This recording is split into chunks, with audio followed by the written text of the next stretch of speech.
পটি আদর্শ উচ্চ বিদ্যালয় কর্তৃক আয়োজিত অনলাইন ক্লাসে শিক্ষার্থীদের সবাইকে স্বাগত।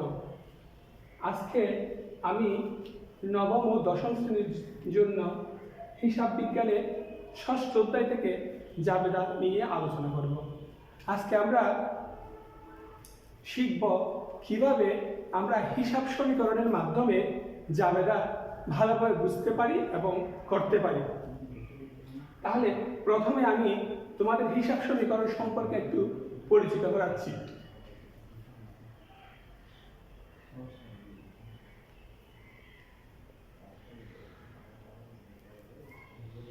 আমাদের এখানে হিসাব সমীকরণ হচ্ছে a সমান l plus e।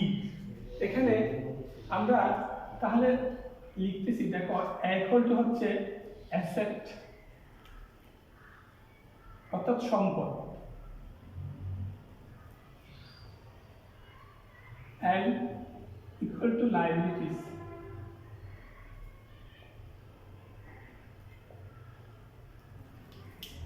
equal to equity।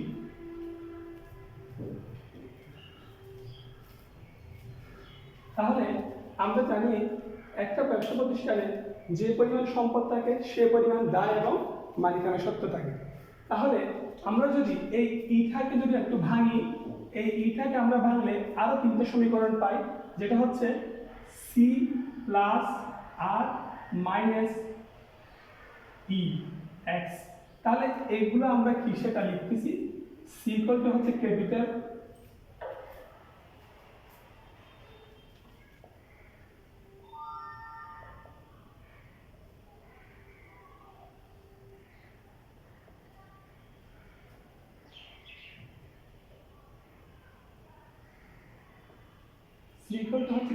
যার অর্থ হচ্ছে মূলধন, আর আর ইজ ইকুয়াল টু হচ্ছে রেভিনিউ অর্থাৎ আয়, আর এন্ড ইজ ইকুয়াল টু হচ্ছে এখানে এক্সপেন্স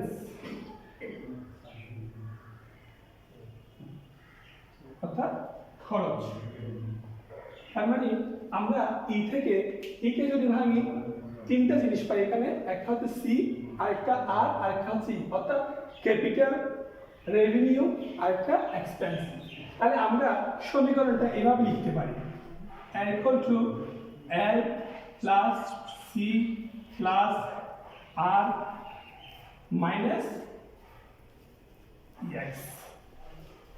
এখন আমরা এই ইটা যদি আমরা এদিকে নিয়ে আসি তাহলে কি হয়,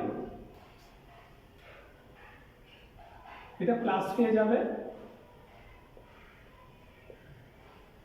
এরকম হবে। তাহলে এখন আমরা যদি এগুলোকে একটু বিশ্লেষণ করি, এখানে হচ্ছে asset E, expense L, liabilities C, capital আর রেভিনিউ। তাহলে এই অ্যাসেট এবং এক্সপেন্স অর্থাৎ সম্পদ এবং ব্যয় বা খরচ সমূহ যদি বৃদ্ধি পায় তাহলে ডেবিট হবে, আর হ্রাস পেলে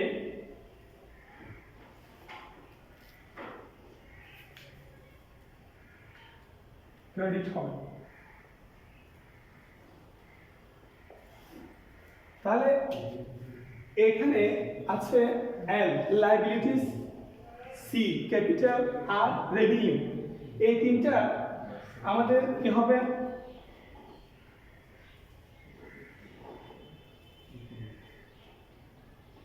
হ্রাস পেলে ডেবিট হবে,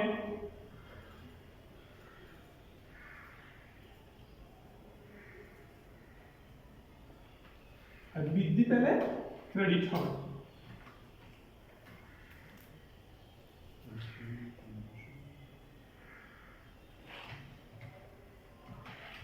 তাহলে আমরা যতগুলো জাবেদা আছে আমাদের হিসাব বিজ্ঞানের মধ্যে সবগুলো জাবেদা আমরা এই হিসাব সমীকরণের মাধ্যমে বুঝতে পারবো এবং শুদ্ধভাবে উত্তর দিতে পারবো। এখন তাহলে আমি একটা জাবেদা তোমাদেরকে এই সমীকরণের মাধ্যমে কিভাবে করতে হয় সেটা এখন শিখাবো।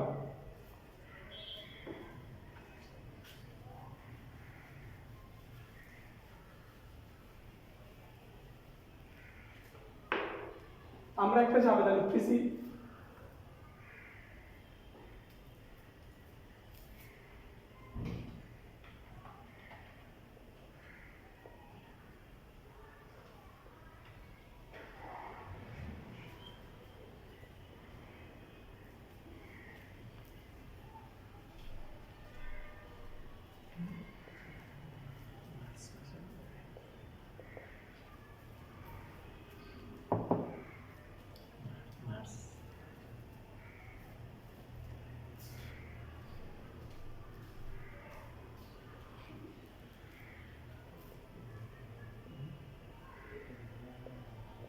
তাহলে আমরা প্রথমে মার্চের 1 তারিখে নগদে পণ্য ক্রয় করা হলো,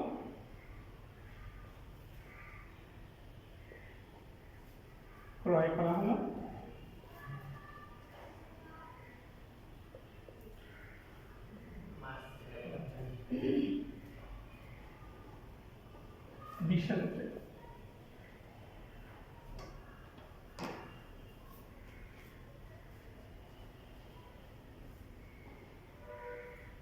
মার্চ 5 তারিখে বাকিতে পণ্য বিক্রয় করা হলো,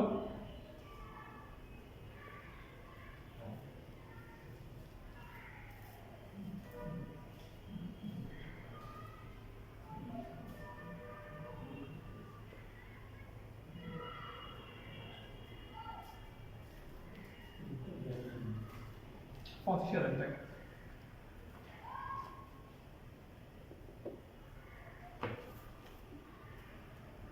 মার্চ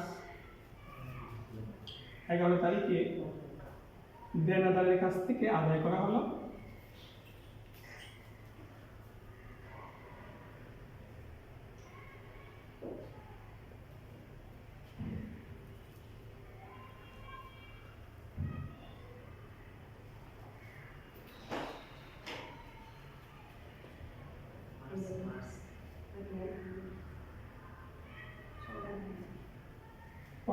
টাকা।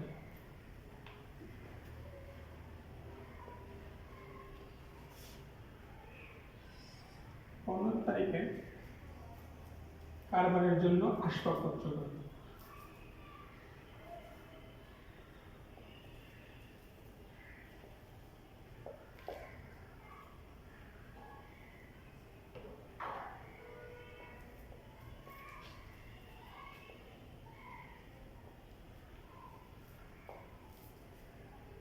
10,000 টাকা।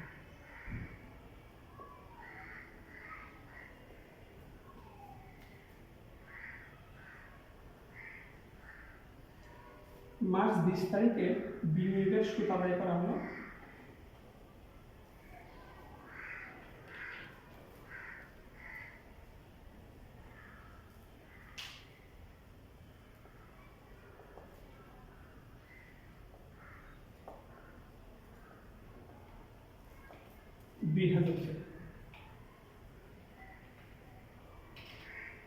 তাহলে আমরা এখানে 5টা জাবেদা লিখলাম। এই জাবেদাগুলো আমরা হিসাব সমীকরণের মাধ্যমে কিভাবে লিখবো সেটা আমরা এখন দেখাবো। তাহলে শিক্ষার্থীরা তোমরা সবাই প্রশ্নটা খেয়াল দেখেছ। আমি তাহলে এই প্রশ্নটা এখন সমাধান করতেছি।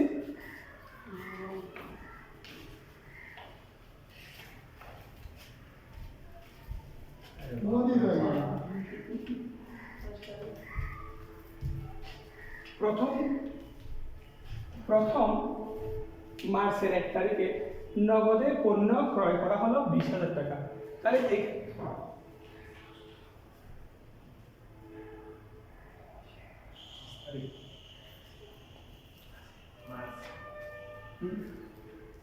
মার্চের 1 তারিখে নগদে পণ্য ক্রয় করা হলো 20,000 টাকা। তাহলে এখানে কি কি পক্ষ আসে? প্রথম হচ্ছে একটা ক্রয় হিসাব আর একটা নগদান হিসাব। তাহলে আমরা জানি ক্রয় হিসাব হচ্ছে ব্যয় হিসাব, অর্থাৎ আমরা যে এক্সপেন্স লিখেছিলাম সেটা। তাহলে ক্রয় অর্থাৎ খরচ বৃদ্ধি পেলে ডেবিট হয়, তাহলে এখানে ক্রয় করার ফলে প্রতিষ্ঠানের খরচের পরিমাণ বৃদ্ধি পেয়েছে, অর্থাৎ ক্রয় হিসাব ডেবিট হবে।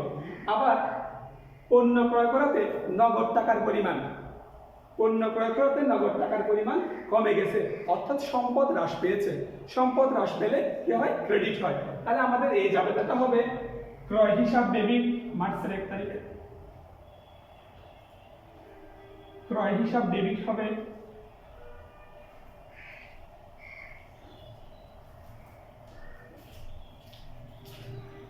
আর নগদান হিসাব ক্রেডিট হবে।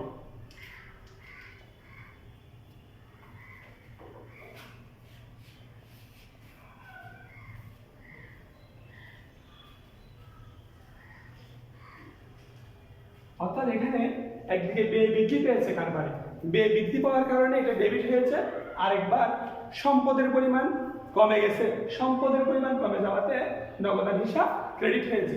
আর একটা শিক্ষার্থীদের মনে রাখতে হবে, এখানে অবশ্যই জাবেদার মধ্যে কারণ দিতে হবে। যেহেতু আমি এখানে ঘর করে করাইনি, কারণ হচ্ছে এখানে বোর্ডে সংকলন হচ্ছে না সেজন্য, তাহলে অবশ্যই ঘর করে করতে হবে এবং এখানে একটা কারণ দিতে হবে।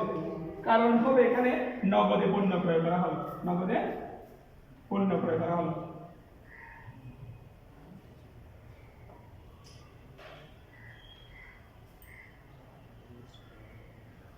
এরপর মার্চ 5 তারিখে বাকিতে পণ্য বিক্রয় করা হলো 25,000 টাকা। তাহলে এখানে একটা আসে নগদান, আরেকটা আসে বিক্রয়। তাহলে এখন আমরা দেখব কোনটা ডেবিট হয়। নগদে বিক্রয় করার কারণে প্রতিষ্ঠানে সম্পদের পরিমাণ বৃদ্ধি পেয়েছে, অর্থাৎ কারবারের মধ্যে নগদ টাকা এসেছে, সুতরাং সম্পদ যদি বৃদ্ধি পায় ডেবিট হবে, তার মানে নগদান হিসাব ডেবিট হবে, নগদান হিসাব ডেবিট হবে, নগদান হিসাব কি হবে? ডেবিট হবে।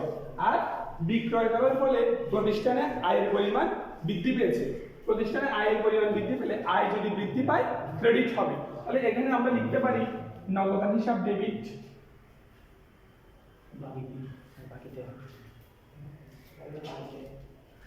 আচ্ছা বাকিতে পণ্য বিক্রয় করার ফলে এখানে দেনাদারের পরিমাণ বৃদ্ধি পেয়েছে, দেনাদারের পরিমাণ বৃদ্ধি পাওয়ার ফলে সম্পদের পরিমাণ বেড়েছে, তাহলে দেনাদারের কি হবে? এখানে সম্পদের পরিমাণ বৃদ্ধি পাওয়ার ফলে দেনাদারের পরিমাণ ডেবিট হবে।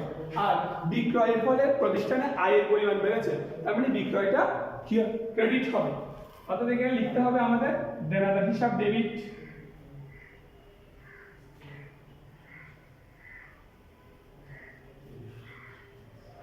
বিক্রয় হিসাব ক্রেডিট।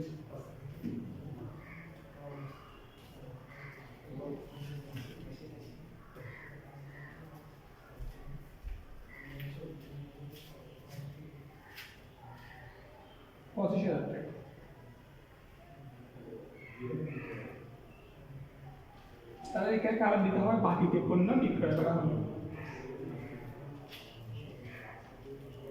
বিক্রয় করা হলো।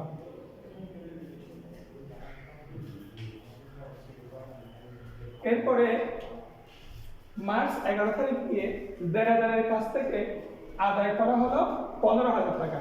তাহলে দেনাদার হচ্ছে সম্পদ, দেনাদারের কাছ থেকে যদি আদায় করা হয় তাহলে তাহলে সম্পদের পরিমাণটা কমে যায়, আর এখানে নগদ টাকা পরিমাণ বেড়ে যায়। অর্থাৎ একদিকে কারবারের মধ্যে সম্পদের পরিমাণ বেড়েছে, আরেকদিকে সম্পদের পরিমাণ কমেছে, অর্থাৎ নগদ টাকার পরিমাণ বেড়েছে, দেনাদারের পরিমাণ কমেছে। তাহলে আমরা এখানে লিখতে পারবো নগদান হিসাব ডেবিট,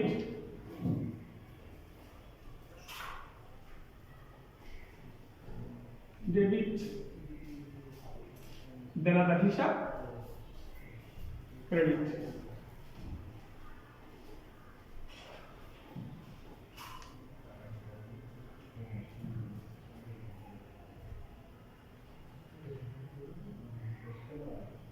15,000 টাকা। অর্থাৎ একদিকে কারবারের মধ্যে সম্পদ এসেছে আর একদিকে কারবারের মধ্যে সম্পদের পরিমাণ কমে গেছে। এরপরে মার্চের 15 তারিখে গিয়ে কারবারের জন্য আসবাবপত্র ক্রয় 10,000 টাকা। তাহলে কারবারের জন্য যদি আসবাবপত্র ক্রয় করা হয়, কারবারের সম্পদের পরিমাণ অর্থাৎ আসবাবপত্র নামক সম্পদের পরিমাণ বৃদ্ধি পেয়েছে, অন্যদিকে নগদ টাকার পরিমাণ হ্রাস পেয়েছে। তাহলে সম্পদের পরিমাণ যদি বৃদ্ধি পায়, সম্পদ বৃদ্ধি পেলে সম্পদ হিসাব ডেবিট হয়, অর্থাৎ আসবাবপত্র হিসাব ডেবিট হবে, আর নগদ টাকার পরিমাণ কমে গেছে অর্থাৎ সম্পদের পরিমাণ হ্রাস পেয়েছে, তাহলে নগদান হিসাব ক্রেডিট হবে। তাহলে আমরা লিখবো এখন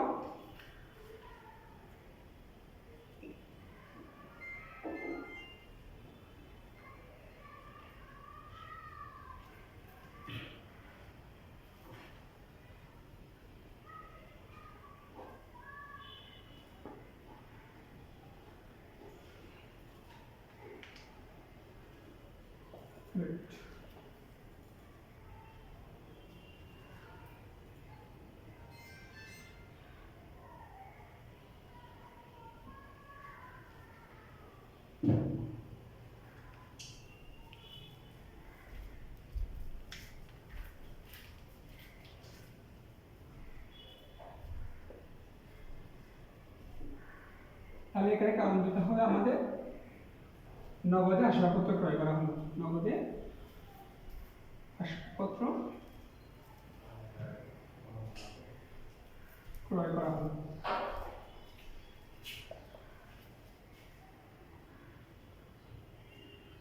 এরপরে আমাদের সর্বশেষ লেনদেন 20 তারিখে, মার্চের 20 তারিখ বিনিয়োগের সুদ আদায় করা হলো 2,000 টাকা। তাহলে বিনিয়োগের সুদ আদায় করা হলো 2,000 টাকা। তাহলে বিনিয়োগের সুদ যদি আদায় করা হয়, তাহলে একদিকে সম্পদের পরিমাণ অর্থাৎ নগদ টাকা নামক সম্পদের পরিমাণ বৃদ্ধি পেয়েছে। তাহলে নগদ টাকা পরিমাণ সম্পদের পরিমাণ বৃদ্ধি পেলে নগদান হিসাব ডেবিট হবে, অর্থাৎ সম্পদ বৃদ্ধি পেলে ডেবিট হয়। আর বিনিয়োগের সুদটা হচ্ছে প্রতিষ্ঠানের জন্য আয়, আয় বৃদ্ধি পেলে ক্রেডিট হয়। তাহলে বিনিয়োগের সুদটা আমরা ক্রেডিট করব, অর্থাৎ তাহলে যাবে কি হয়, নগদান হিসাব ডেবিট, বিনিয়োগের সুদ হিসাব ক্রেডিট। সেটা আমরা এখানে লিখতেছি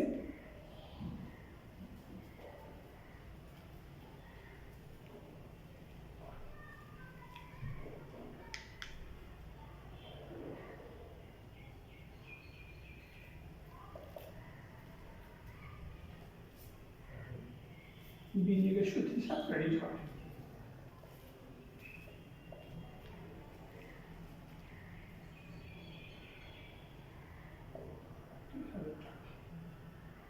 তাহলে এখানে কারণ দিতে হবে বিনিয়োগের সুদ আদায় হলো।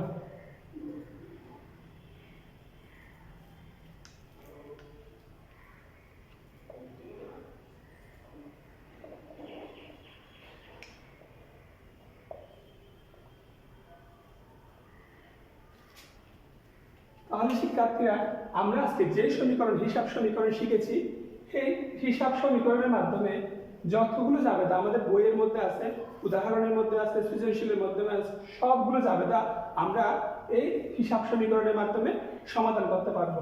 পরবর্তী ক্লাসে আমরা জাবেদা নিয়ে আরো একটু বিশেষ আলোচনা করব। আজকে এতটুকু থাকবে। সবাইকে ধন্যবাদ শিক্ষার্থী।